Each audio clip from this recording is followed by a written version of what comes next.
Every now and then something can happen that can make you lose motivation. Now today's video is definitely not about me, but it's about a question that I have right here. So let's talk about that right now. Hey guys, what's going on? It's djTLM. You're watching djTLMtv. Time for a Q&A video, and today's video is about losing your motivation.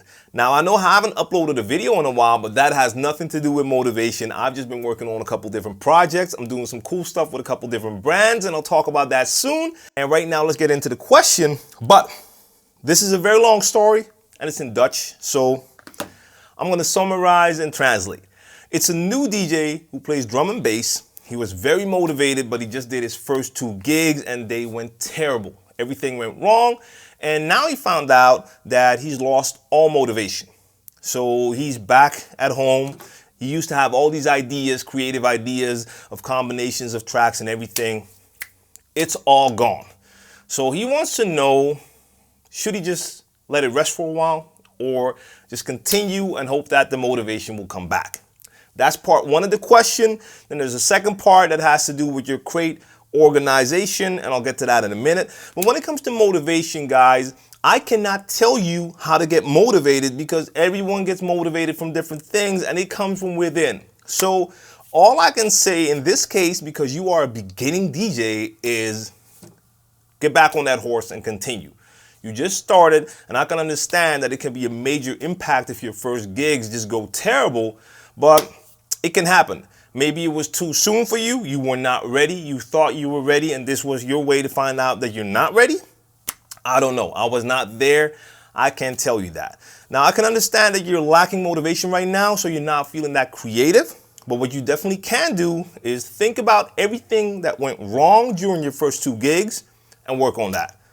Practice that. So if you were having trouble with your transitions, you need to practice more. Maybe it was going fine before the gigs, but when you're doing those first gigs and things aren't second nature to you yet, you're gonna end up getting messed up by your mind and you think too much. So practice until you don't have to think about it. So it really becomes second nature. That really helps you out during your gigs. I'm not thinking about counting when I'm playing. That just happens. I'm not even worried about when to throw it in. That just happens. I can feel that now. It became second nature. That comes from years of practice. So that could be a problem. And I guarantee if you keep that up, things start to go better again. Your motivation should come back. If not, maybe this is not for you. I've had bad gigs and I came home and I definitely felt bad about the gig. And it happens. And next time I'm having the same amount of fun again because I love to DJ. So I'm not gonna let a bad gig stop me from doing what I love to do.